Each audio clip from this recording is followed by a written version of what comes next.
కార్తీక మాసంలో దీపాలు ఎప్పుడు పెట్టాలి అంటే సూర్యోదయానికన్నా ముందు దీపం పెట్టడం అవ్వాలి. ఎప్పటికీ అంటే స్నానం చేసి దేవుడి దగ్గర నిత్యకృత్యంగా మనం ఇంట్లో దేవుడి దగ్గర ఏ దీపం పెట్టుకుంటామో అక్కడ దీపం పెట్టుకుని అయిన తర్వాత తులసి కోట దగ్గరికి వచ్చి కార్తీక దామోదరుడికి దీపం పెట్టి అప్పుడు కృత్తికా నక్షత్రాల వంక చూసి మనం నమస్కారం చేయాలి. ఈ కృత్తికా నక్షత్రాల సమయానికి ఆకాశంలో మనకి తూర్పు దిక్కున కనపడుతూనే ఉంటాయి. వీటినే గొరకొయ్యలు అనే పేరుతో మన వాళ్ళు పిలుస్తూ ఉంటారు. 6 నక్షత్రాల యొక్క సముదాయం ఈ కృత్తికలు. అంటే ఎప్పుడు నిద్ర లేవాలి, ఎప్పుడు కార్తీక స్నానం చేయాలి అన్నది ఎవరికి వాళ్ళు నిశ్చయించుకోవాలి.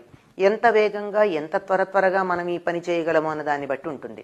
అంటే సూర్యోదయానికన్నా ఒక అరగంట ముందుగానే ఈ నక్షత్రాలు ఇంకా కనపడడం మానేస్తాయి గనక ఆ లోపల తులసి దగ్గర దీపం పెట్టాలి. తులసి దగ్గర దీపం పెట్టే లోపల ఇంట్లో దేవుడి దగ్గర దీపం పెట్టాలి. దేవుడి దగ్గర దీపం పెట్టే లోపల మన కాలకృత్యాలు నిర్వర్తించుకుని స్నానం చెయ్యాలి. ఇది కార్తీక దీపం ఉదయం పూట పెట్టేటటువంటి పద్ధతి.